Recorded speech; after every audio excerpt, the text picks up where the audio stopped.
2026 সালে আসছে ভোট সামনেই, আর সবাই ভাবছেন নোট নিয়ে দিব ভোট, কিন্তু জিতার পরে যে পার্টি জিতবে সেই নেতা 5 বছর আপনার ওপর চোটে থাকবে খুব, কারণ আপনার নোট নিয়ে দিয়েছেন ভোট।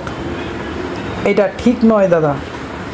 ধরে নিন আপনার বুথে, একটা পঞ্চায়েত বুথে দুটা মেম্বার দাঁড়ালো, দুটা মেম্বারের পক্ষ থেকে খরচা হলো কত, 6 লাখ, 6.5 লাখ, 5 লাখ করে, 5 লাখ করে।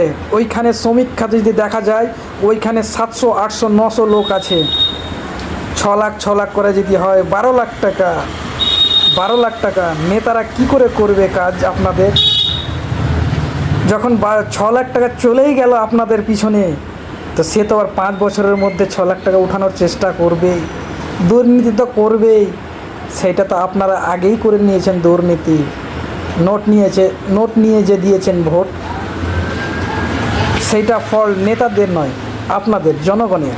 আর আপনারা দাঁড় করাচ্ছেন কাকে? গন্ডা মাস্তান শয়তানদের, যারা লুটেপুটে খাবে। আপনারা চাইছেন না ভালো মানুষ হোক কেউ, আর তারপরে আপনারা বলছেন 5 বছর অমুক নেতা কিছু করে দেয়নি, অমুক নেতা কিছু। আপনাকে ঘোড়ার সেইং করে দেবে। ঘর থেকে 10 লাখ টাকা, 5 লাখ টাকা, 6 লাখ টাকা খরচা করেছে, মাংনা করেছে, ওই ফ্রিতে করেছে, ওর টাকা কি উঠাতে হবে না? যারা বলেন যে অমুক অমুক করেনি, তুমুক তুমুক করেনি, কি করে দেবে? আপনাকে ছিঁড়ে এখন কলা দেবে, কলা।